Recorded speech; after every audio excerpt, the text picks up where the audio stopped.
നാളെ ഗുരുവായൂരപ്പന് കളഭാട്ടാണ്.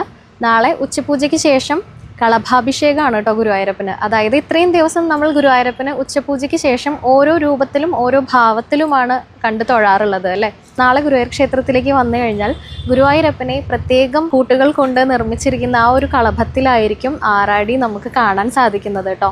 നാളെ നവകാഭിഷേകത്തിന് ശേഷം കളഭം അഭിഷേകം ചെയ്യും ഗുരുവായൂരപ്പന്.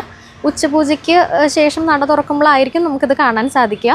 ഏകദേശം ഒരു 12 മണിയോട് കൂടിയിട്ടൊക്കെ 12-12:30 കൂടിയിട്ട് നട തുറക്കും. അപ്പോൾ കളഭാട്ടം കണ്ടു തൊഴാൻ എന്തായാലും എല്ലാവർക്കും ഭാഗ്യം ലഭിക്കട്ടെ. തന്ത്രി ദിനേശൻ നമ്പൂതിരിപ്പാട് അദ്ദേഹമായിരിക്കും നാളത്തെ കളഭാട്ടത്തിൻ്റെ കാർമ്മികത്വം വഹിക്കുന്നത്. അദ്ദേഹം തന്നെയാണ് ആ കളഭം പ്രത്യേകം പൂജിച്ച് ഭഗവാന് അഭിഷേകം ചെയ്യുന്നതും. നവകം അഭിഷേകം ചെയ്തതിന് ശേഷമാണ് കളഭം അഭിഷേകം ചെയ്യുക കേട്ടോ. അതായത് കളഭത്തിൻ്റെ ആ ഒരു നിറം എല്ലാവർക്കും അറിയാലോ.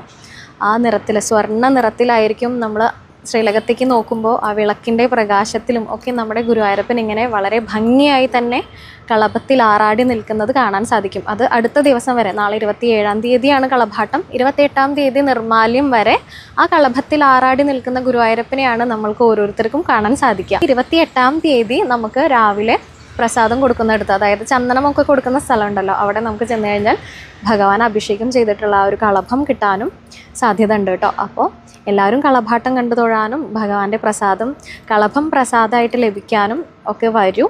എല്ലാവരും ഗുരുവായൂരപ്പനെ അനുഗ്രഹിക്കട്ടെ. സർവം ശ്രീകൃഷ്ണാർപ്പണമസ്തു.